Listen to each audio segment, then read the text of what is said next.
Basura ka lang sa paningin ko, Sofia. Sigaw ni Eleanor sabay tapon ng isang bungkos ng pera sa putikan. Pulutin mo yan at lumayas ka sa harap ko bago ko pa ipakain sa mga aso ang bangkay ng nanay mo. 10 taon ang lumipas, ang batang pulubing hinamak ay nagbalik na may dalang masakit na katotohanan. Ngayon, ang bawat sentimong itinapon ng Donya ay babayaran niya ng dugo at luha. Sino ang tunay na talo sa larong ito? Ang may pera o ang may dangal? Abangan ang muling pagbangon ng isang inapi. Ang amoy ng kahirapan ay hindi kailanman mabubura ng kahit anong mamahaling pabango, Sofia. Para kang isang mantsa sa puting tela ng pamamahay na ito. Marumi, nakakasuka, at kahit anong gawin mong pagpapanggap, mananatili kang basura sa paningin ko. Ang mga salitang yon ni Doña Eleanor Whitmore ay tila mga lason na dahan-dahang pumatak sa gitna ng marangyang silid, bumasag sa katahimikan ng gabi. Nakaupo ang matandang babae sa kanyang malambot na silyon. Ang kanyang mukha ay puno ng pangungutya habang nakatingin sa ibaba. Sa paanan ni Eleanor, nakaluhod si Sofia, ang kanyang mga kamay na bahagyang nanginginig sa lamig ng aircon at sa tindi ng emosyong sinusubukang ikubli, ay dahan-dahang nagpapahid ng mainit na langis sa namamagang bukong-bukong ng Donya. Ito ang langis na itinuro sa kanya ng kanyang namayapang ina, isang halo ng mga halamang gamot na nagbibigay ng ginhawa sa kahit anong sakit ng katawan. Sa bawat haplos ni Sofia, ibinibigay niya ang lahat ng kanyang ingat at malasakit, isang kilos ng pagpapakumbaba na tila isang panalangin sa gitna ng impyerno. Ngunit ang bawat pagsisikap niyang maging mabuti ay tinatapatan ng Donya ng higit pang kalupitan. Ramdam ni Sofia ang pagbara ng kung ano sa kanyang lalamunan. Ang kanyang dibdib ay nanunuyo, at ang bawat tibok ng kanyang puso ay tila isang martilyo na pumupukpok sa kanyang mga tadyang. Hindi siya tumingala. Alam niyang kapag nagtagpo ang kanilang mga mata, baka makita ng Donya ang naglalabang apoy ng galit at dagat ng pighati na matagal na niyang ibinaon sa kanyang kaluluwa. 10 taon na ang nakalilipas, ang amoy ng usok mula sa nasusunog nilang dampa, ang malamig na bangkay ng kanyang ama, at ang huling hikbi ng kanyang ina, bago ito bawian ng buhay sa gitna ng ulan. Lahat ng iyon ay biglang bumalik sa kanyang gunita. Ang babaeng nasa harap niya ngayon, ang babaeng diring-diri sa kanyang paghawak, ang siya ring nag-utos na wasakin ang buhay ng kanyang pamilya para lamang sa isang pirasong lupa. Naramdaman ni Sofia ang pagpatak ng isang butil ng pawis mula sa kanyang noo, kasabay ng tila pagguho ng kanyang buong pagkatao sa loob. Ang kanyang mga daliri ay mariing bumaon sa telang hawak niya, sapat na upang magdulot ng bahagyang kirot sa sarili niyang balat. Nais niyang sumigaw. Nais niyang itanong kung bakit kailangang maging ganito kalupit ang mundo sa mga tulad niyang wala namang ibang hangad, kundi ang mabuhay ng may dangal. Ngunit pinili niya ang manahimik. Ang katahimikan ang kanyang naging tanging sandata sa loob ng isang dekada. Bakit hindi ka sumasagot? Napipi ka na ba dahil sa sobrang hiya? Muling bulyaw ni Eleanor, sabay sipa ng bahagya sa kamay ni Sofia, naging dahilan upang tumapon ang mangkok ng langis sa mamahaling carpet. Dahan-dahang gumapang ang likido sa sahig, tila isang madilim na mantsa na hindi na mabubura. Tinitigan ni Sofia ang kalat. Ang kanyang anino ay nanginginig sa ilalim ng liwanag ng chandelier.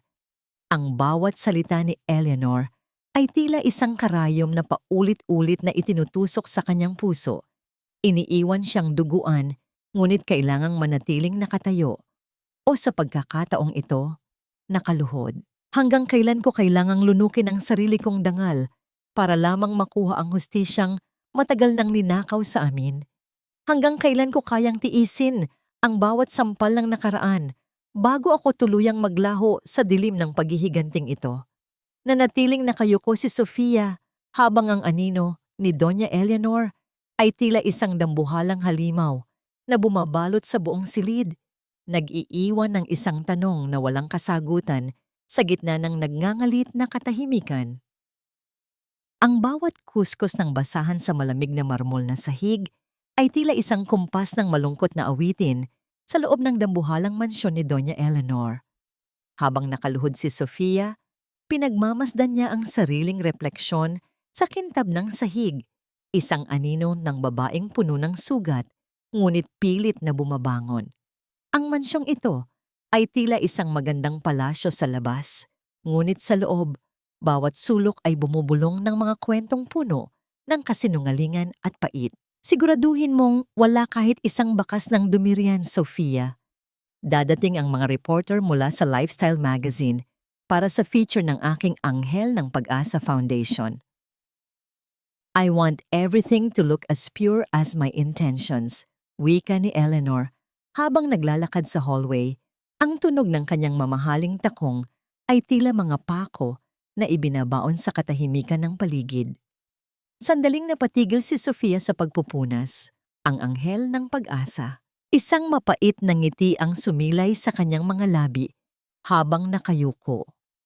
Ang babaeng nagpapakilalang tagapagligtas ng mga ulila ay siya ring babaeng pumatay sa kinabukasan ng isang batang tulad niya, 10 taon na ang nakalilipas.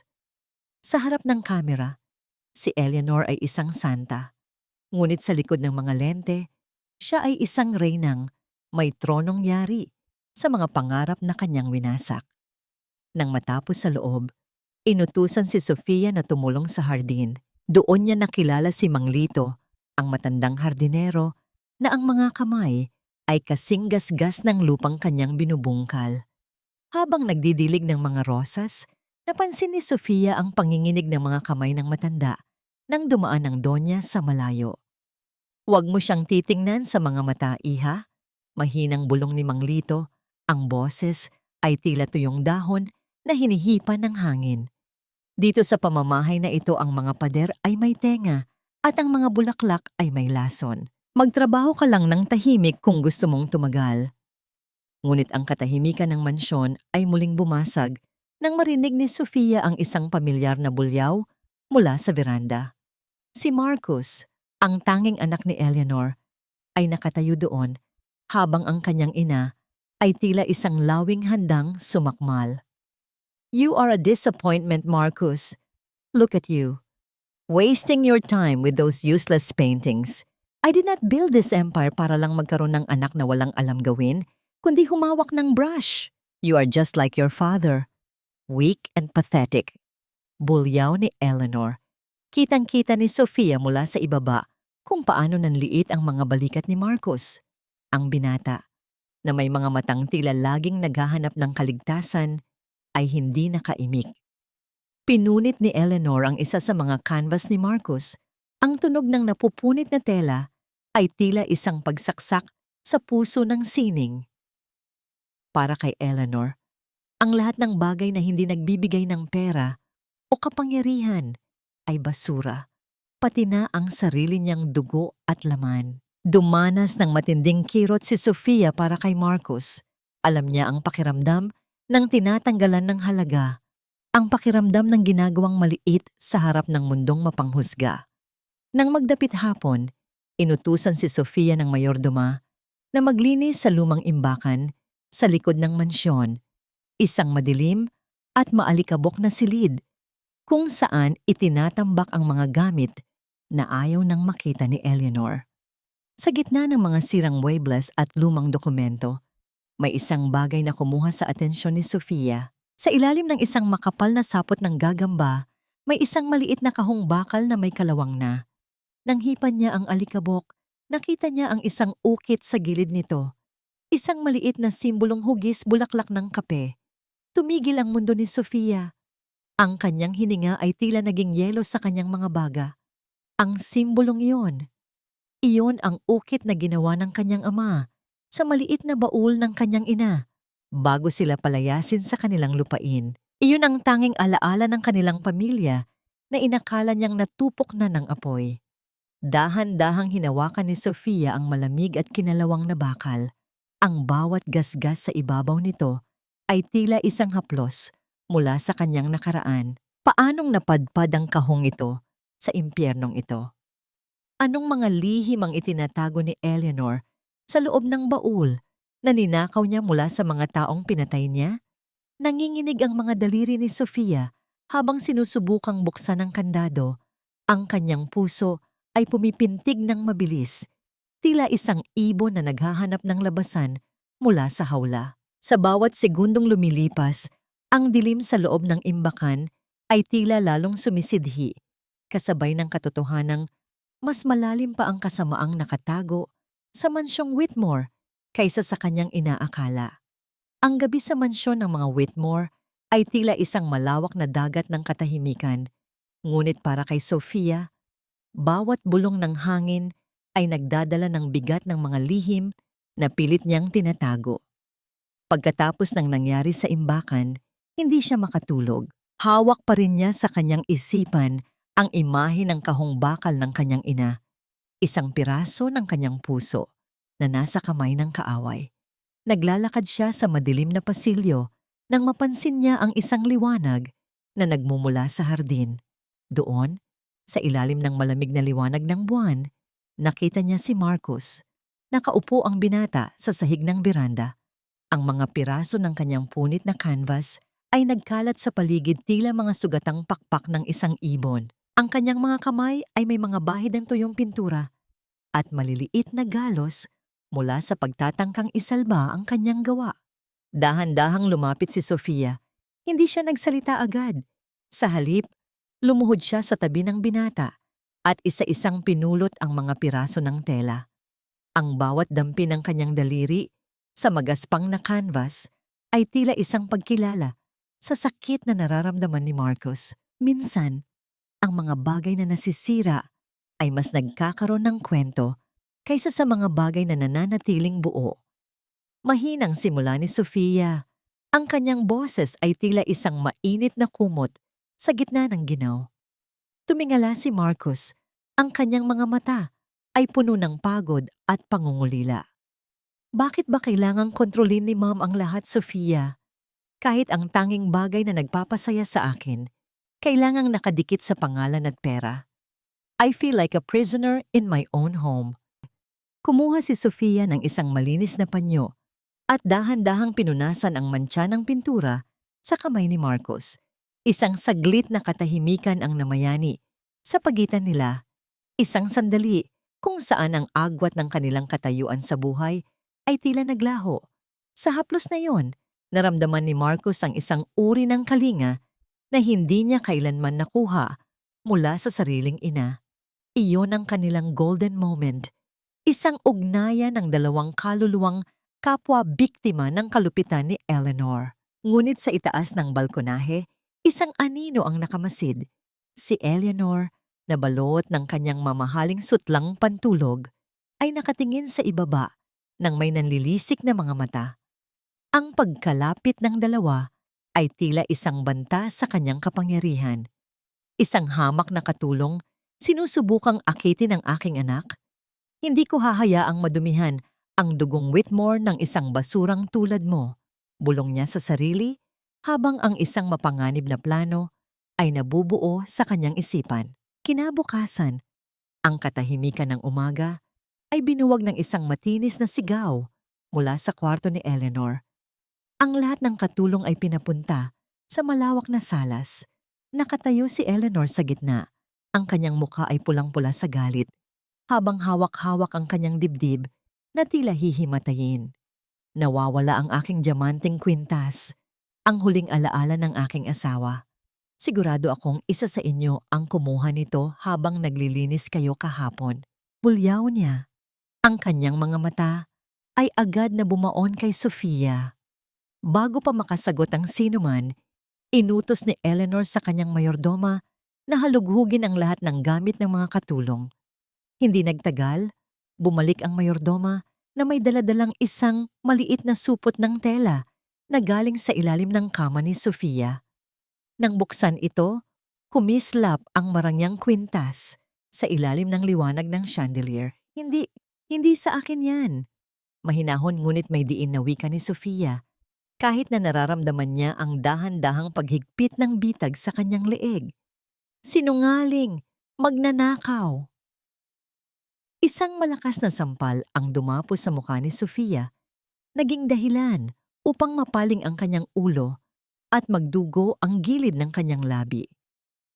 Kahit kailan, ang mga taong galing sa putik ay hindi marunong makontento. Gusto mo ng marangyang buhay? Ibibigay ko sa iyo ang buhay na nararapat sa mga tulad mo, sa likod ng mga rehas. Tumakbo si Marcos palapit upang mamagitan, ngunit bago pa siya makapagsalita, ang malakas at nakakabinging hudyat ng sasakyan ng mga awtoridad ay bumasag sa katahimikan ng labas ng mansyon. Ang liwanag ng asul at pulang ilaw ay gumapang sa mga pader ng salas, tila mga kamay ng tadhana na handang sumakmal kay Sofia. Dalawang armadong opisyal ang pumasok sa loob. Ang tunog ng kanilang mabibigat na sapatos sa sahig ay tila hatol ng kamatayan para sa dangal ni Sofia. Tumingin si Eleanor kay Sofia nang may mapanuyang ngiti. Isang ngiting nagsasabing, tapos na ang laro bago pa man ito tunay na magsimula. Iposas ang babaeng iyan at dalhin sa presinto. Huwag ninyong hayaang madumihan pa ng isang kriminal ang hangin sa loob ng bahay ko. Ang boses ni Doña Eleanor ay tila isang matalim na kidlat na gumuhit sa gitna ng sala habang itinuturo niya si Sofia ng may pandidiri. Ang mga pulis ay dahan-dahang lumapit. Ang kanilang mga kamay ay nasa kanilang mga baywang, handang sugpuin ang anumang paglaban. Tumayo si Sofia ng tuwid. Kahit na nakadarama siya ng matinding panginginig sa kanyang mga tuhod, hindi niya hinayaang yumuko ang kanyang ulo. Ang lasa ng dugo mula sa kanyang pumutok na labi ay tila isang paalala ng lahat ng pasakit na tinanggap niya mula sa mga kamay ng mga Whitmore. Sa bawat hakbang ng mga awtoridad, nararamdaman niya ang pagbigat ng bawat hininga.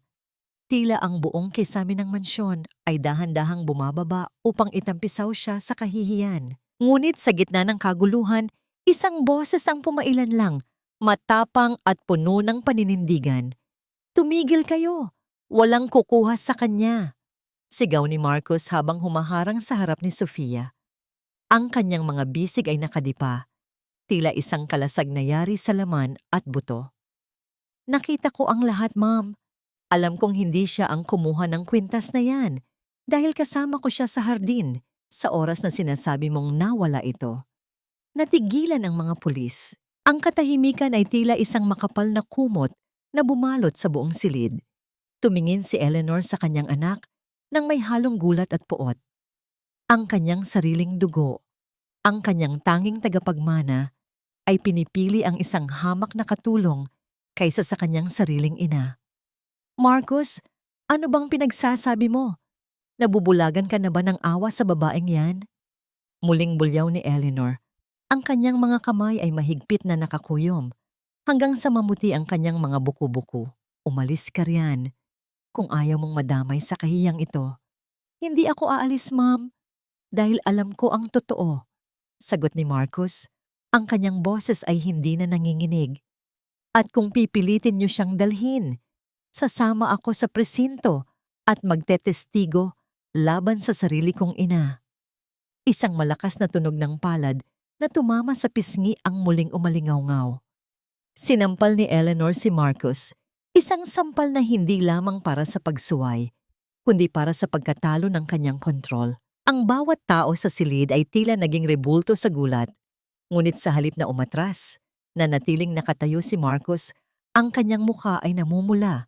Ngunit ang kanyang mga mata ay nananatiling nakatitig sa kanyang ina. Habang nangyayari ang lahat ng ito, dahan-dahang lumapit si Sofia sa kwintas na nasa ibabaw ng mesa. Ang kanyang mga mata ay matalas na nakamasid sa bawat detalye ng alahas. Ito ang kanyang golden moment, isang pagkakataon upang ipakita na ang talino ay mas matalas kaysa sa anumang panlilinlang. Doña Eleanor, mahinang wika ni Sofia, ang boses ay kalmado, ngunit may awtoridad na hindi inaasahan mula sa isang katulong. Ang kwintas na ito, may amoy ito ng inyong paboritong pabango, ang mamahaling rosas na galing pa sa Europa. Kung ito ay kinuha ko mula sa inyong taguan kahapon, dapat ay nawala na ang amoy nito o nahaluan na ng amoy ng luma kong kwarto. Ngunit ang bango ay sariwa pa. Tila ba kakahawak nyo lang dito bago ito natagpuan sa aking gamit. Ang mga pulis ay nagkatinginan. Ang isa sa kanila ay kinuha ang kwintas at maingat itong inamoy. Ang pagtango ng opisyal ay tila isang hatol ng pagkatalo para kay Eleanor. Ang kanyang mukha ay biglang namutla. Ang kanyang mga labi ay nanginginig sa tangkang magpaliwanag. Ngunit walang salitang lumabas. Dahil sa kawalan ng matibay na ebidensya at sa testimonya ni Marcus, napilitan ng mga pulis na umalis. Ang bawat yabag ng kanilang mga sapatos palabas ng mansyon ay tila isang sampal ng katotohanan sa mukha ni Eleanor. Iniwan nila ang isang bahay na puno ng tensyon at namumuong bagyo. Nang silang tatlo na lamang ang natira sa sala, hinarap ni Eleanor si Sofia. Ang kanyang mga mata ay tila dalawang nagbabagang uling sa dilim. Akala mo ba ay nanalo ka na? Isang laban pa lang ito, Sofia. Titiyakin kong magiging mabigat ang bawat sandali mo sa bahay na ito hanggang ikaw na mismo ang sumuko at magmakaawang matapos na ang lahat. Hindi sumagot si Sofia. Tahimik niyang tinalikuran ng Donya at dahan-dahang umakyat patungo sa kanyang silid. Ngunit sa bawat hakbang niya sa hagdan, isang tanong ang paulit-ulit na bumubulong sa kanyang isipan.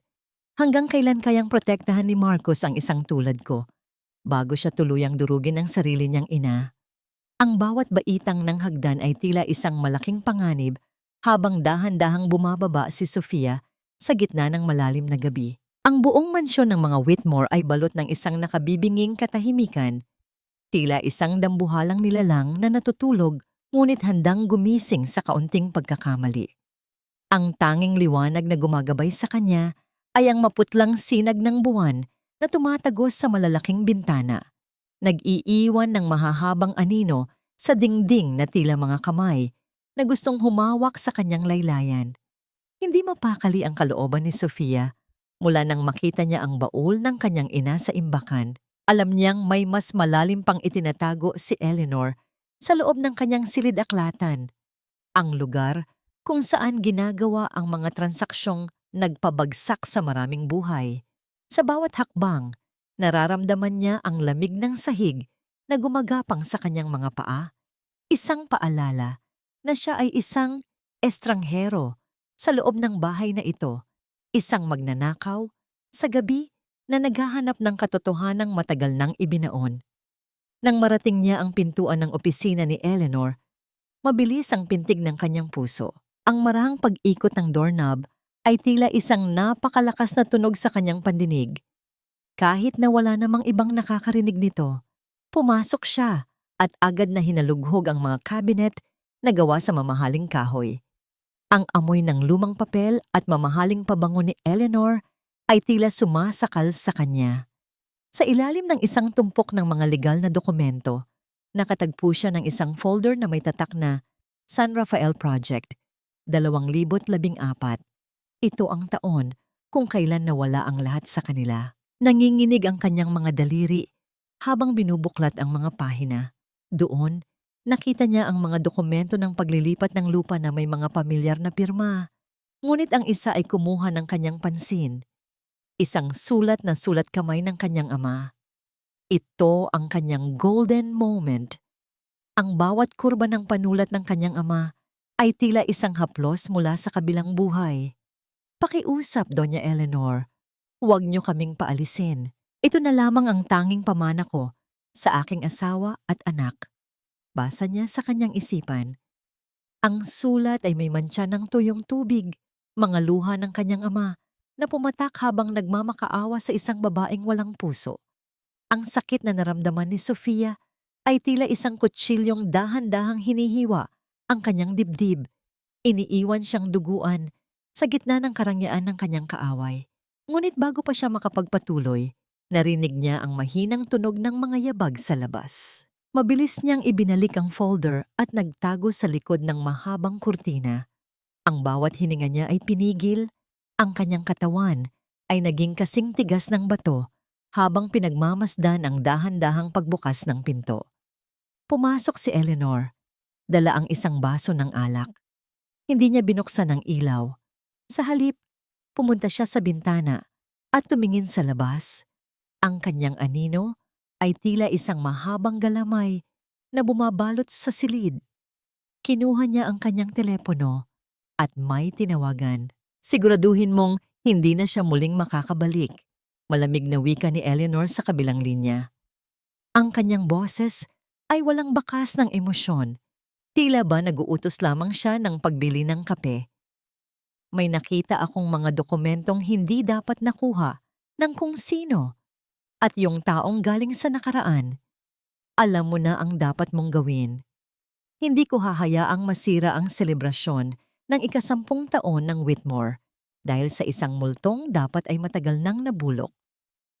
Nanlaki ang mga mata ni Sofia. Sino ang tinutukoy ni Eleanor? Sino ang taong mula sa nakaraan na kailangang itumba o patahimikin? Ang bawat salita ng Donya ay tila isang babala ng paparating na unos.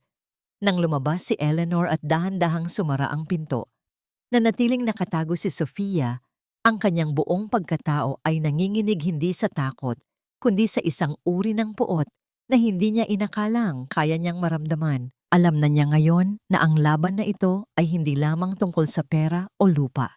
Ito ay tungkol sa buhay at kamatayan.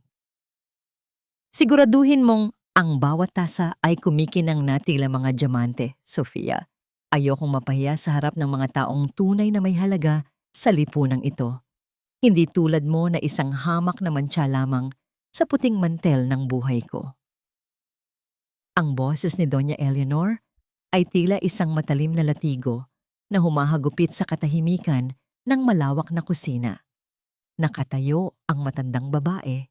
Suot ang kanyang kulay gintong gown na tila baluti ng kanyang kapangyarihan. Sa kanyang mga kamay, hawak niya ang isang listahan ng mga panauhin, mga taong kasabwat niya sa pagbagsak ng pamilya. Hayes, 10 taon na ang nakalilipas. Dahan-dahang kinuha ni Sofia ang puting telang pampunas. Ang kanyang mga kamay ay nanginginig, hindi dahil sa takot, kundi dahil sa matinding puot na pilit niyang ikinukulong sa kanyang dibdib. Habang pinapakintab niya ang mga porselanang tasa, nakikita niya ang kanyang sariling refleksyon. Isang babaeng nakasuot ng uniforme ng katulong, ngunit may mga matang nagbabaga sa lihim na hangarin. Ang bawat kuskos niya sa baso ay tila isang paghahanda para sa isang giyera na siya lamang ang nakakaalam. Nagsimula ang pagtitipon sa hardin. Ang halimuyak ng mga mamahaling bulaklak ay nahahaluan ng amoy ng pagkukunwari. Naroon si Attorney Arnaldo, ang abogadong nagkanulo sa kanyang ama, at si Mr. Gomez, ang negosyanteng bumili sa kanilang lupain sa halagang barya. Sa bawat paglapit ni Sofia upang magsali ng tsa, nararamdaman niya ang tila pagbaliktad ng kanyang sikmura. Ang tawanan ng mga halimaw na ito ay tila mga tinik na tumutusok sa kanyang pandinig. Sofia, lumapit ka rito, utos ni Eleanor. Ang kanyang tinig ay puno ng malisya habang nakatingin sa kanyang mga kaibigan. Ipakita mo sa kanila kung gaano kakahusay maglingkod. Gusto kong luhuran mo ang paanan ni Mr. Gomez at punasan ng putik sa kanyang sapatos. Aksidente kasing natalsikan ng tubig kanina. Tumigil ang mundo ni Sofia. Ang bawat mata sa mesa ay nakatingin sa kanya. Naghihintay ng kanyang pagbagsak. Nararamdaman niya ang tila pagguho ng kanyang natitirang dangal. Ngunit sa gitna ng kahihiyang ito, nakita niya si Marcos sa malayo. Ang binata ay nakatingin sa kanya nang may lungkot at pagmamalasakit. Ang kanyang mga kamao ay nakakuyom din sa ilalim ng lamesa. Iyon ang kanyang golden moment. Ang pagkaunawa na hindi siya nag-iisa sa laban na ito, na may isang tao sa loob ng kuta ng kaaway na nakakakita sa kanyang tunay na halaga. Huminga ng malalim si Sofia. Sa halip na magalit, dahan-dahan siyang lumuhod. Ang marahang tunog ng kanyang uniforme na sumasayad sa damuhan ay tila isang panalangin ng pagtitimpi. Habang pinupunasan niya ang sapatos ni Gomez, ang kanyang isipan ay lumilipad sa mga dokumentong nakita niya kagabi. Sige, magpakasaya kayo ngayon. Bulong niya sa sarili dahil ang bawat luhang pumatak sa lupang ito ay babayaran ninyo ng inyong mga pangalan. Nang matapos ang pagtitipon at umalis na ang mga panauhin, iniwan ni Eleanor si Sofia sa gitna ng madilim na hardin. Ang tanging naririnig na lamang ay ang mahinang paghampas ng hangin sa mga dahon at ang malayo at malamig na huni ng mga kuliglig. Dahan-dahang lumapit si Eleanor kay Sofia. Ang kanyang mga yabag sa semento ay tila isang babala ng kamatayan. Hinawakan niya ang baba ni Sofia at sa pilitan itong itiningala. Ang nangiti ni Eleanor ay hindi umabot sa kanyang mga mata. Ito ay isang ngiti ng isang mangangaso na nahuli na ang kanyang biktima. Matalas ka, Sofia. Akala mo ba hindi ko napapansin ang bawat tingin mo sa aking mga dokumento? Akala mo ba ay nakakalimutan ko ang mukha ng isang batang umiiyak habang sinusunog ang kanilang bahay? Nanliit ang mga mata ni Eleanor. Ang kanyang hininga ay tila yelo sa mukha ni Sofia. Alam ko kung sino ka talaga, Hija. Alam ko kung bakit ka narito. Akala mo ba ay maloloko mo ako sa simpleng uniformeng iyan? Binitiwan ni Eleanor ang mukha ni Sofia nang may pandidiri. Ngunit bago siya tumalikod, bumulong siya ng isang katotohanang tila isang hatol ng bitay. Kung gusto mong maglaro ng apoy sa bahay ko, siguraduhin mong handa kang maging abo. Dahil bago sumapit ang bukas, sisiguraduhin kong wala nang matitira sa'yo, pati na ang huling lihim na itinatago mo. Huwag mo na akong paglaruan, Sofia. Ang iyong mga mata ay puno ng anino ng nakaraan na kahit kailan ay hindi ko makakalimutan. Akala mo ba ay sapat na ang palitan ang iyong apelyido para mabura ang bahid ng iyong pagkatao? Ang boses ni Doña Eleanor ay tila isang malat na bulong na dumaan sa madilim na sala, habang ang tanging liwanag ay nagmumula sa isang lampara na nagbibigay ng mahahabang anino sa dingding. Nakatayo ang matandang babae. Ang kanyang mukha ay tila isang maskarang yari sa bato. Matigas, malamig, at walang bakas ng habag. Sa pagkakataong ito, hindi yumuko si Sofia. Dahan-dahan niyang inalis ang kanyang puting apron. Ang bawat kilos ay puno ng dignidad na matagal na niyang ipinagkait sa sarili sa loob ng mansyong ito. Tumingala siya at sinalubong ang nanlilisik na mga mata ng Donya. Ang kanyang puso ay tila isang nagngangalit na dagat sa gitna ng unos. Ngunit ang kanyang mukha ay nanatiling payapa, tila isang lawa sa madaling araw. Kung ganoon, hindi na tayo kailangang magpanggap, Doña Eleanor. Sagot ni Sofia. Ang kanyang tinig ay hindi nanginginig, bagkus ay puno ng talim na tila isang itak na bagong hasa. 10 taon akong naghintay. 10 taon kong dinala ang amoy ng usok at ang lasa ng alikabok ng aming gumuhong tahanan. Kung alam niyo na kung sino ako, dapat ay alam niyo rin kung bakit ako narito. Isang mapait na tawa ang kumawala sa mga labi ni Eleanor. Narito ka? Para sa hustisya? Napaka-idealista mo, Hija. Sa mundong ito, ang hustisya ay para lamang sa mga taong may kakayahang bayaran ito. Ang pamilya mo? Isang maliit na sagabal lamang sila sa aking mga pangarap. At ikaw ay isang pagkakamali na dapat ay matagal ko nang itinama. Ngunit hindi na tinag si Sofia. Dahan-dahan siyang lumapit. Ang bawat yabag ng kanyang sapatos sa sahig ay tila isang babala. Maaring nabili niyo ang lupa, ang mga abogado, at ang katahimikan ng lahat, Doña Eleanor.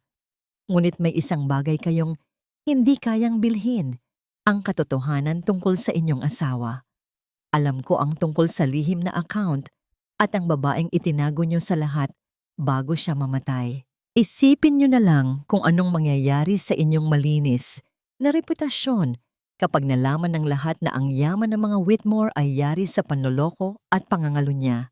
Ang mukha ni Eleanor ay biglang namutla. Ang kanyang mga kamay na dati ay matikas na nakahawak sa kanyang baston, ay nagsimulang manginig. Ang bawat salita ni Sofia ay tila isang suntok na nagpabagsak sa kanyang tore ng kapangyarihan. Ito ang golden moment ni Sofia, ang pagkakataong makitang nanginginig ang halimaw na dati ay tumatapak sa kanyang pagkatao. Gayunpaman, sa likod ng malaking pinto ng silid, may isang aninong nakikinig. Si Marcus, ang kanyang mga kamay ay nakakuyom sa pintuan. Ang bawat salitang narinig niya ay tila isang lason na dahan-dahang pumapatay sa kanyang paghanga sa sariling ina. Ang bawat pag-amin ni Eleanor tungkol sa nakaraan ay tila isang pagsaksak sa kanyang puso.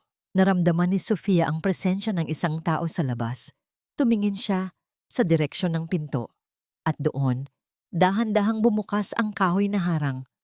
Pumasok si Marcus sa loob ng silid. Ang kanyang mga mata ay puno ng luha at pagkamuhi.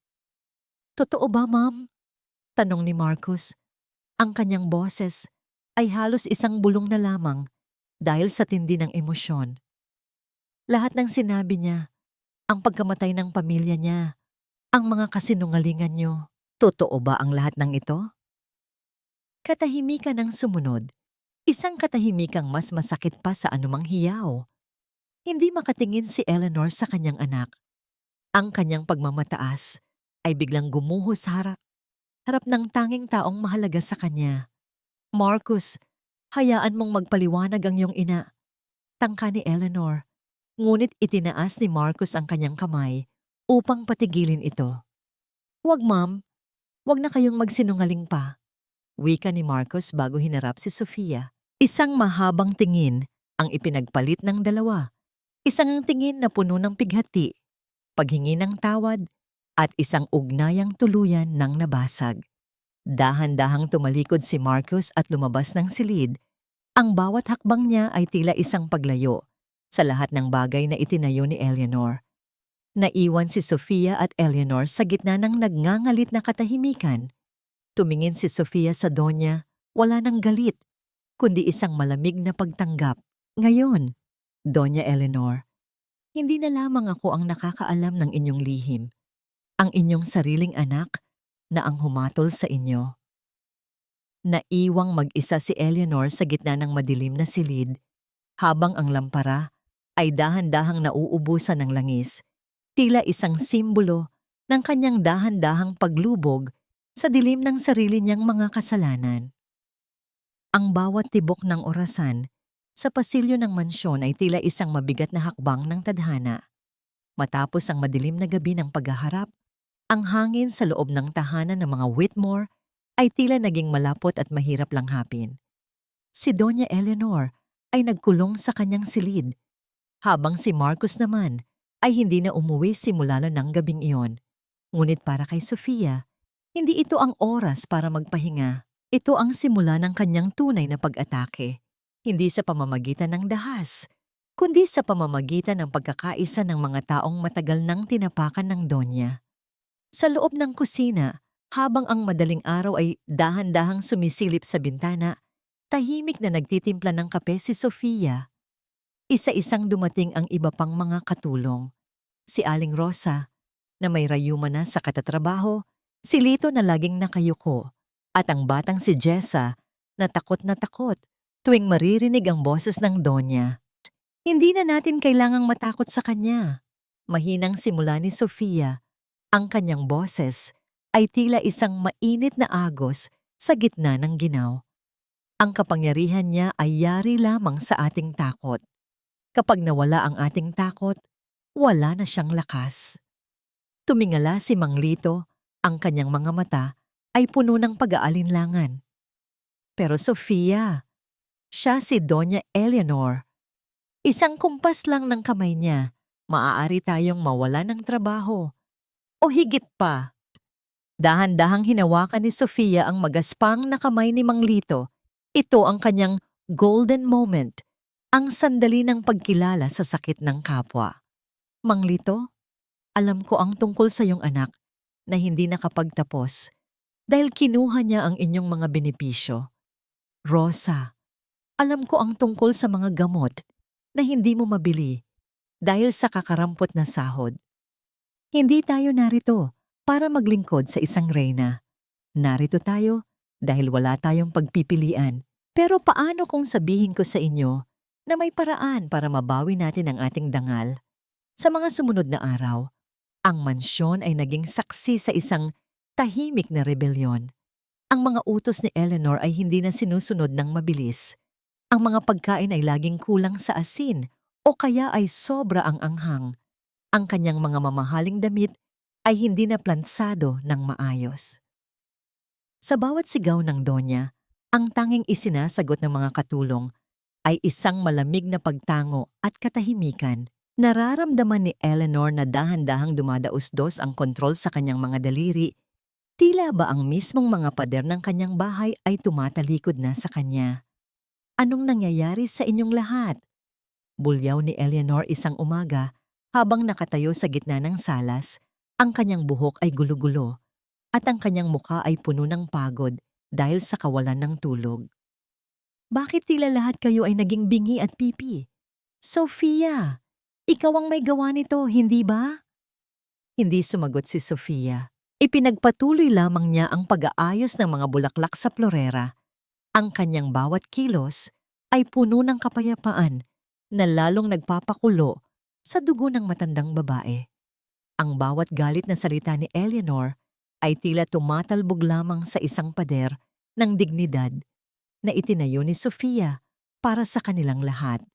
Nang sumapit ang gabi, nagtungo si Sofia sa isang maliit na paupahang bahay sa labas ng subdivision, isang tagong lugar kung saan niya itinatabi ang mga ebidensyang nakalap niya. Habang sinusuri niya ang mga lumang larawan, isang mahinang pagkatok sa pintuan ang bumasag sa katahimikan ng gabi. Ang tunog ay tila nag-aalinlangan, ngunit may diin. Dahan-dahang binuksan ni Sofia ang pinto. Ang malamig na ihip ng hangin ay nagdala ng amoy ng ulan at luma. Sa labas, nakatayo ang isang lalaking balot ng lumang jacket. Ang kanyang mukha ay puno ng mga kulubot ng panahon at ang kanyang mga mata ay tila nakakita na ng napakaraming trahedya. Sophia Hayes. Ang boses ng lalaki ay gumaralgal, tila isang makinang matagal nang hindi nagagamit. Matagal na kitang hinahanap. Ako si Mang Tomas, ang accountant ng iyong ama. 10 taon na ang nakalilipas. Ako ang tanging nakakita kung paano nilason ni Eleanor ang isipan ng mga tao para makuha ang inyong lupain. Nabitawan ni Sofia ang folder na hawak niya. Ang mga papel ay nagkalat sa sahig, tila mga puting talulot ng bulaklak sa gitna ng ulan. Ang multo mula sa nakaraan ay narito na sa kanyang harap. Dala ang huling piraso ng puzzle na tuluyang gigiba sa imperyo ni Eleanor Whitmore. Ang dangal ay hindi isinusuot na parang alahas, Eleanor. Dahil kahit gaano mo kintabi ng iyong korona, kitang-kita pa rin ang dumi ng iyong budhi na gumagapang sa bawat ngiti mong plastik.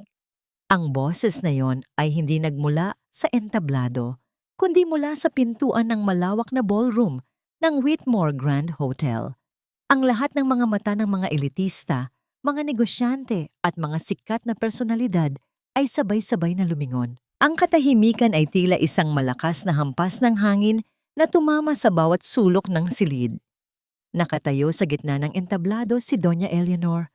Suot ang kanyang gintong gown na kumikinang sa ilalim ng higanting chandelier.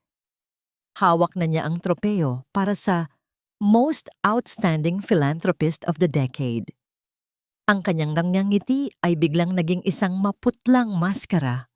Ang kanyang mga kamay ay dahan-dahang nanginig, naging sanhi upang ang gintong tropeo ay tila maging isang napakabigat na pasanin. Sa dulo ng mahabang carpet, nakatayo si Sofia. Wala na ang kanyang uniforme ng katulong. Suot niya ang isang matingkad na pulang gown na tila sumisimbolo sa bawat patak ng dugo at luha na dumanas ng kanyang pamilya. Ang kanyang buhok ay maayos na nakaayos at ang kanyang mga mata ay nagniningning hindi sa takot, kundi sa isang uri ng kapangyarihan na tila nagmumula sa kabilang buhay. Dahan-dahan siyang naglakad patungo sa entablado. Ang tunog ng kanyang takong sa makintab na sahig ay tila mga pintig ng puso ng isang taong naghihintay ng hustisya sa loob ng 10 taon. Ang bawat hakbang niya ay puno ng dignidad, isang kilos na tila nagpapaliit sa bawat taong naroon na nakinabang sa kasamaan ng mga Whitmore. Sino ang babaeng ito? Bulong ng isang mayamang ginang sa harap. Ang bulungan ay tila isang dahan-dahang pag-agos ng tubig na unti-unting lumalakas. Nang marating ni Sofia ang harap ng entablado, sinalubong niya ang nanlilisik na mga mata ni Eleanor. Ramdam ni Sofia ang tindi ng puot at takot na nagmumula sa matandang babae. Ang amoy ng mamahaling pabango ni Eleanor ay tila naging amoy ng nabubulok na nakaraan sa pang-amoy ni Sofia. Ito ang gabi ng iyong selebrasyon, hindi ba? Ang tinig ni Sofia ay umalingaw-ngaw sa buong ballroom gamit ang mikropono sa gilid. Ngunit paano mo maipagdiriwang ang iyong kabutihan kung ang bawat sentimong ibinibigay mo sa kawanggawa ay ninakaw mo mula sa mga taong pinatay mo ang mga pangarap? Security! Ilabas ang babaeng baliw na yan! Bulyaw ni Eleanor. Ang kanyang boses ay pumiyok dahil sa tindi ng kaba. Ngunit walang lumapit na security. Sa halip, lumitaw si Marcos sa gilid ng entablado. Ang kanyang mukha ay puno ng pait at determinasyon. Ang kanyang pagtango sa mga gwardiya ay sapat na upang manatili silang nakatayo sa kanilang mga pwesto. Ito ang golden moment ni Sofia.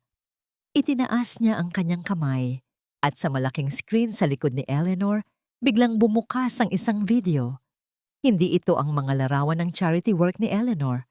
Sa halip, lumabas ang mukha ni Mang Tomas, ang accountant na inakala ng lahat na patay na. Ako si Tomas Rivera, panimula ng matanda sa video. Ang boses ay gumaralgal ngunit malinaw. Narito, ang mga dokumentong nagpapatunay na si Eleanor Whitmore ay nagmaniobra ng mga pirma at nagbayad ng mga opisyal upang nakawin ang lupain ng mga heist sa San Rafael. Narito ang ebidensya ng kanyang paglustay sa pondo ng kumpanya upang itago ang kanyang mga krimen. Ang bawat dokumento ay isa-isang lumabas sa screen, mga pirma, mga bank transfer, at ang sulat kamay ng ama ni Sofia na nagmamakaawa. Ang bawat flash ng camera mula sa mga reporter ay tila mga kidlat na tumatama sa katawan ni Eleanor. Napahahawak si Eleanor sa rostrum.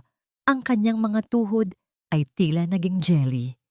Ang kanyang paghinga ay naging mababaw at mabilis. Tila isang isdang inalis sa tubig. Ang lahat ng kanyang karangyaan, ang lahat ng kanyang kapangyarihan ay dahan-dahang gumuho sa harap ng lahat. Hindi totoo yan, kasinungalingan ang lahat ng yan. Sigaw ni Eleanor, ngunit ang kanyang boses ay nalunod sa ingay ng pagkagimbal ng mga tao. Dahan-dahang lumapit si Sofia sa gitna ng entablado. Kinuha niya ang mikropono mula sa nanginginig na kamay ni Eleanor. Tumingin siya ng diretso sa lente ng mga kamera. Ang kanyang mukha ay larawan ng isang tagumpay na hindi nakuha sa masamang paraan. Ang katotohanan ay tila isang ilog, bulong ni Sofia. Ang kanyang boses ay puno ng damdamin na tila humahaplos sa puso ng bawat nakikinig. Maaari mo itong harangan ng dam, maaari mo itong ilihis, ngunit sa huli, lagi itong makakahanap ng paraan upang umagos patungo sa dagat ng katarungan. Hinarap ni Sofia si Eleanor. Ang kanilang mga mukha ay magkalapit na. Tapos na ang iyong palabas, Doña Eleanor. Ang bawat luha ng aking ina, ang bawat hirap ng aking ama. Ngayong gabi, ang lahat ng iyon ay sisingilin ko sa iyo. Kasabay ng kanyang huling salita, ang malakas na tunog ng pagbukas ng pinto ng ballroom ay muling narinig. 5 lalaking naka-uniforme ng National Bureau of Investigation ang mabilis na naglakad sa gitna ng pasilyo. Ang kanilang mga mukha ay seryoso at walang emosyon. Ang bawat hakbang nila ay tila isang hatol na dahan-dahang lumalapit sa leeg ni Eleanor Whitmore, habang ang matandang babae ay nanlilisik ang mga mata sa gitna ng kanyang gumuguhong imperyo. Ang tunay na tunog ng bakal na sumasara sa mga pulso ni Doña Eleanor ay hindi narinig ng karamihan Ngunit para kay Sofia, ito ang pinakamatamis na musika na kanyang napakinggan sa loob ng isang dekada. Ang bawat hakbang ng mga ahente ng NBI sa ibabaw ng entablado ay tila mga dagok sa pundasyon ng imperyong itinayo ni Eleanor sa ibabaw ng mga bangkay at luha ng mga inapi. Anong ginagawa ninyo? Bitawan ninyo ako. Hindi ninyo ba kilala kung sino ang hinahawakan ninyo? Ang boses ni Eleanor ay hindi na ang malumanay at mapang-akit na tinig ng isang pilantropo. Ito ay naging isang matinis at garalgal na hiyaw ng isang sugatang hayop na pilit na kumakawala sa bitag. Nanginginig ang kanyang buong katawan, hindi sa lamig, kundi sa tindi ng pagkapahiya. Ang kanyang kulay gintong gown na kanina lamang ay simbolo ng kanyang karingalan, ngayon ay tila isang mabigat na kadena na humihila sa kanya pababa sa putikan. Ang kanyang mamahaling alahas ay kumikinang pa rin sa ilalim ng mga spotlight, tila nanunuya sa kanyang dahan-dahang pagbagsak. Hinarap ni Eleanor ang mga taong nasa ballroom. Ang kanyang mga mata ay nanlilisik at puno ng pait. Mga ingrato, lahat kayo ay nakinabang sa pera ko. Kayo, mga reporter na gutom sa balita, at kayong mga negosyante na humahalik sa paanan ko para sa kontrata. Mga basura kayo. Lahat kayo ay alikabok lamang na kaya kong hipan. Isang malakas na pagsinghap ang nagmula sa madla. Ang bawat salitang binitawan ni Eleanor ay tila isang kumpirmasyon sa lahat ng ebidensyang ipinakita ni Sofia. Ang matapobreng Reyna ay tuluyan ng naghubad ng kanyang maskara sa harap ng buong mundo. Ito ang golden moment ni Sofia sa gitna ng kaguluhan. Hindi siya sumigaw, hindi siya tumawa. Dahan-dahan lamang niyang kinuha ang gintong tropeo na nahulog ni Eleanor sa sahig. Pinagmasdan niya ang kinang nito bago ito dahan-dahang binitawan muli. Hinahayaang gumulong ang simbolo ng huwad na karangalan sa paanan ng mga pulis. Sa sandaling iyon, naramdaman ni Sofia ang tila pagkalas ng isang mabigat na pamatok sa kanyang leeg. Ang bawat alaala ng kanyang amang nagmamakaawa at ng kanyang inang naghihingalo ay tila dahan-dahang lumilipad patungo sa liwanag. Malaya na sa wakas. Eleanor Whitmore, sumama kayo ng mahinahon. Wika ng pinuno ng mga ahente. Ang boses ay matigas at walang emosyon. Mayroon kaming warrant para sa inyong pag-aresto sa kasong land grabbing, bribery, at obstruction of justice. Tumingin si Eleanor kay Marcos na nakatayo sa gilid, ang muka ay basang-basa ng luha. Marcos, anak, gawin mo ang lahat. Tawagan mo ang mga abogado. Huwag mong hayaang gawin nila ito sa akin. Ngunit nanatiling nakatayo si Marcos. Ang kanyang mga balikat ay nakalaylay. Tila pasan niya ang buong mundo. Dahan-dahan siyang umiling at tumalikod. Ang pagtalikod na yon ay ang pinakamasakit na parusa para kay Eleanor. Ang mawalan ng halaga sa mata ng tanging tao na tunay niyang minahal sa kanyang sariling paraan. Habang hinihila si Eleanor palabas ng ballroom, ang bawat flash ng kamera ay tila mga latigo na humahagupit sa kanyang dangal. Ang bawat bulong ng mga taong dati ay sumasamba sa kanya ay tila mga tinik na tumutusok sa kanyang balat. Sa gitna ng pasilyo, sandali siyang napatigil sa tapat ni Sofia. Ang kanilang mga mata ay nagtagpo sa huling pagkakataon sa gabing iyon. Walang salitang lumabas sa mga labi ni Eleanor, ngunit ang kanyang mga mata ay nagsusumigaw ng isang sumpa. Isang tingin na puno ng wagas na pagkamuhi. Isang pangako na kahit sa likod ng rehas, hindi siya titigil hanggat hindi niya nadudurog ang bawat buto ni Sofia.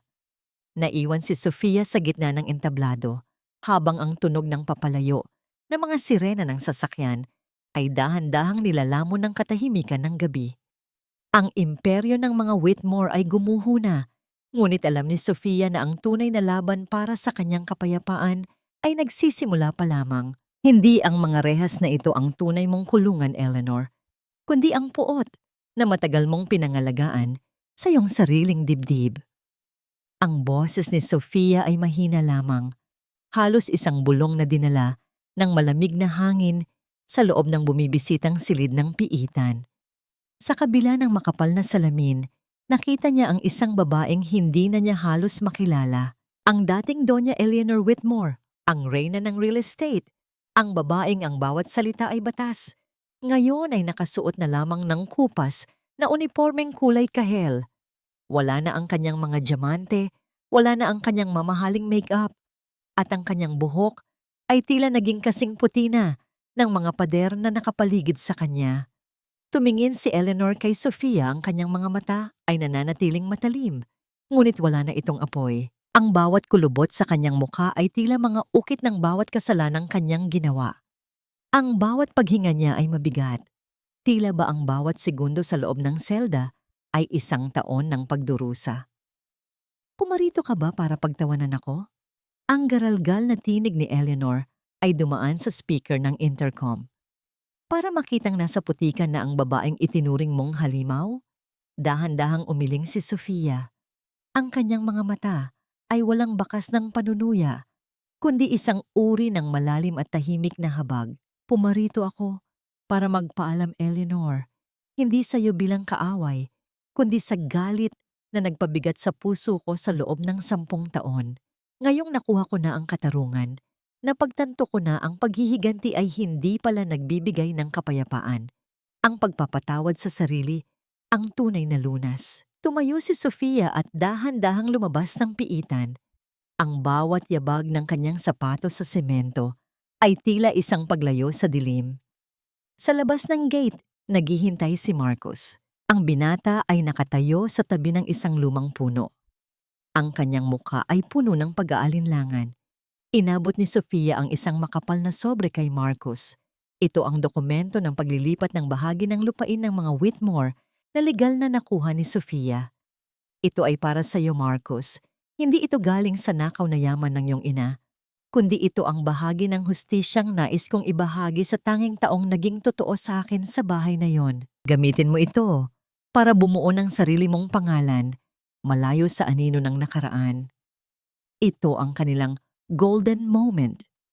Hinawakan ni Marcos ang kamay ni Sofia, isang mahigpit na pagpisil na puno ng pasasalamat at pamamaalam. Walang mga salitang kailangan, sapat na ang katahimikan upang sabihing ang bawat sugat ay nagsisimula na ring maghilom. Nang sumapit ang hapon, nagtungo si Sofia sa sementeryo ng San Rafael. Ang damo ay sariwa at luntian sa ilalim ng dapit hapon.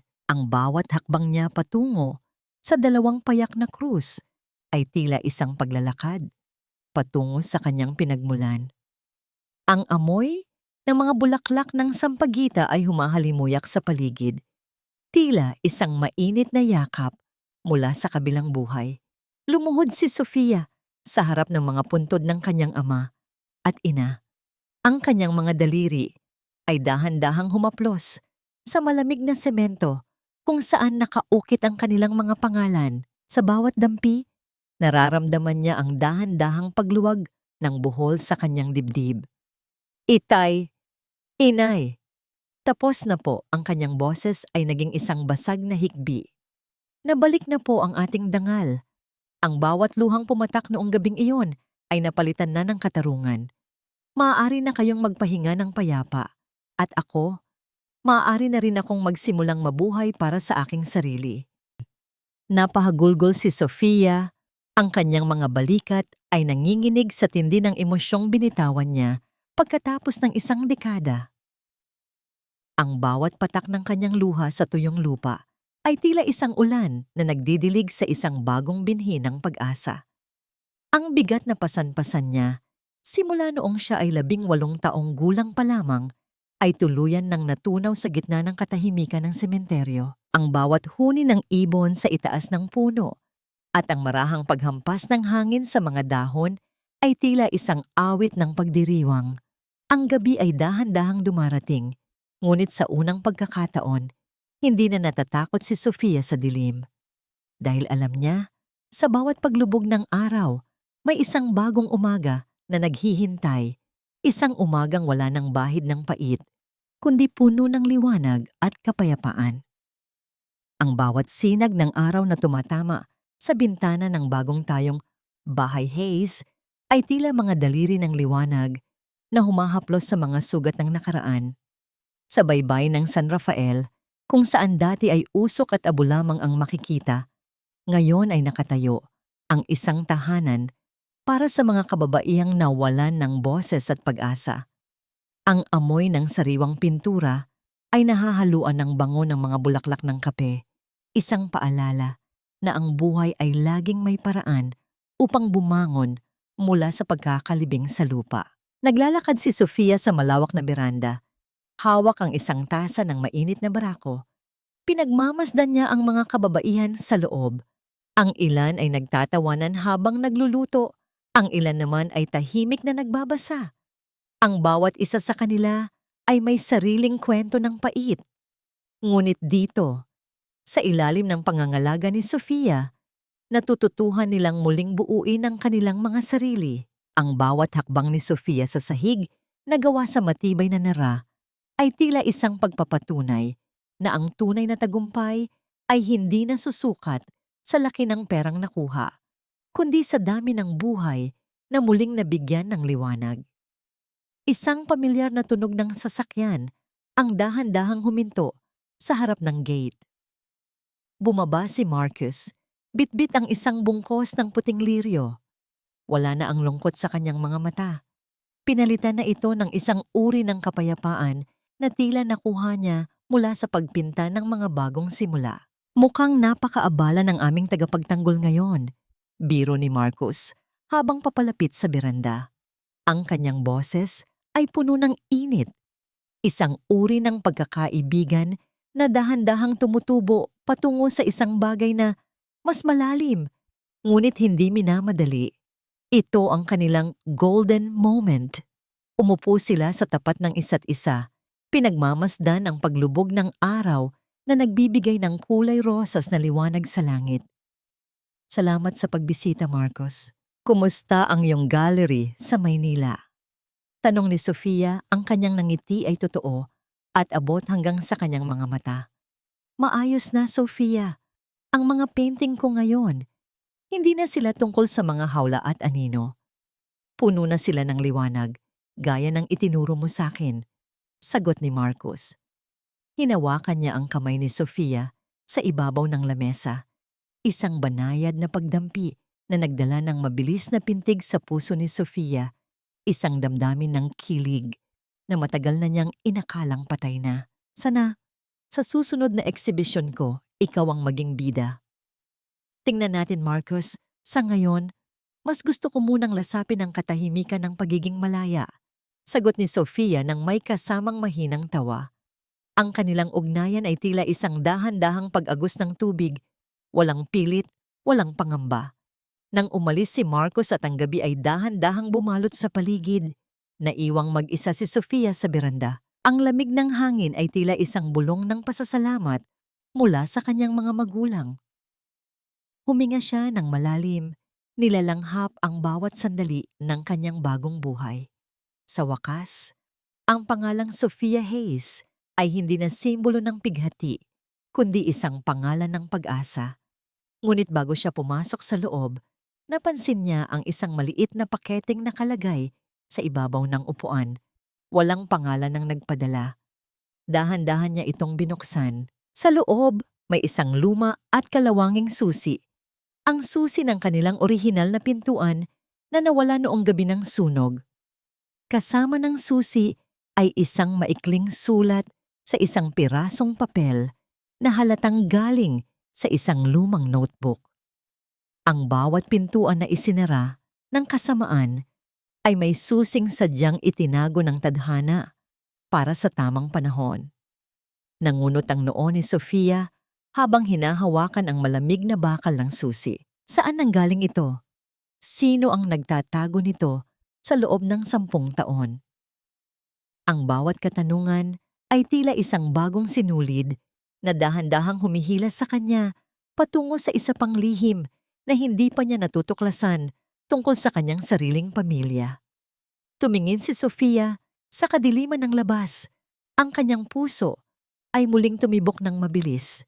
Ang kapayapaang akala niya ay ganap na, ay tila may isa pang pahina na kailangang buksan. Ang bawat dapit hapon sa San Rafael ay tila isang obra maestra na ipinipinta ng tadhana sa langit, kung saan ang mga kulay ng ginto at rosas ay dahan-dahang naghahalubilo bago lamunin ng dilim. Sa harap ng bahay Hayes, nakatayo si Sofia habang pinagmamasdan ang mga alon na humahalik sa dalampasigan. Ang tunog ng tubig na dahan-dahang gumagapang sa buhanginan ay tila isang mahinahong kumpas ng kapayapaang matagal na niyang hinanap. Hawak niya sa kanyang palad ang luma at kalawanging susi na iniwan sa kanya. Sa huli, nalaman niya mula kay Mang Lito na ang susing iyon ay itinago ng kanyang ama sa ilalim ng isang puno bago sila tuluyang pinalayas noon. Ito ang simbolo ng pinto na kahit kailan ay hindi na isara ng puot. Ang pinto patungo sa tahanang matatagpuan sa loob ng sarili. Nahanap na ba niya ang kapatawaran? Isang malalim na hininga ang pinakawalan ni Sofia. Pinatawad na niya ang kanyang sarili sa mga gabi ng pagkamuhi at sa mga araw na naging kasing pait niya ang kanyang kaaway. Ang pagpapatawad kay Eleanor ay hindi nangangahulugang kinalimutan niya ang nakaraan, kundi pinili niyang huwag nang maging bilanggo ng mga alaala nito. Si Eleanor ay naiwan sa dilim ng sarili nitong mga rehas, habang si Sofia ay dahan-dahang naglalakad patungo sa liwanag. Ang katahimikan sa kanyang paligid ay hindi na nakabibingi, kundi puno ng mga bulong ng pag-asa. Wala na ang kaba sa kanyang dibdib. Wala na ang mabilis na pintig ng puso tuwing maaalala ang nakaraan. Ang bawat haplos ng hangin sa kanyang mukha ay tila isang pagbabasbas, isang kumpirmasyon na ang kanyang kaluluwa ay sa wakas ay nakauwi na sa baybayin ng katahimikan. Handa ka na ba? Ang boses ni Marcos ay narinig niya mula sa likuran, mahinahon at puno ng paggalang. Hindi siya lumapit ng mabilis. Hinayaan niyang magkaroon ng espasyo ang katahimikan ni Sofia. Humarap si Sofia ng may ngiting hindi napilit. Ang bawat linyang dulot ng pagod sa kanyang mukha ay tila mga marka ng isang digmaang kanyang napanalunan ng may dangal. Handa na ako, Marcos. Hindi para sa susunod na laban, kundi para sa unang araw ng aking tunay na buhay. Ito ang aral na iniwan ng kanyang paglalakbay sa bawat pusong nakasaksi sa kanyang kwento. Ang tunay na yaman ay hindi matatagpuan sa mga diamanteng isinusuot o sa mga imperyong itinatayo sa ibabaw ng luha ng iba. Ang tunay na kayamanan ay ang kalinisan ng konsensya at ang kakayahang tumingin sa salamin nang walang bahid ng hiya. Ang bawat sugat ay maaaring maging peklat, ngunit ang bawat peklat ay patunay lamang na ang tao ay mas matibay kaysa sa anumang sakit na ibinato ng mundo. Dahan-dahang naglakad ang dalawa patungo sa dalampasigan.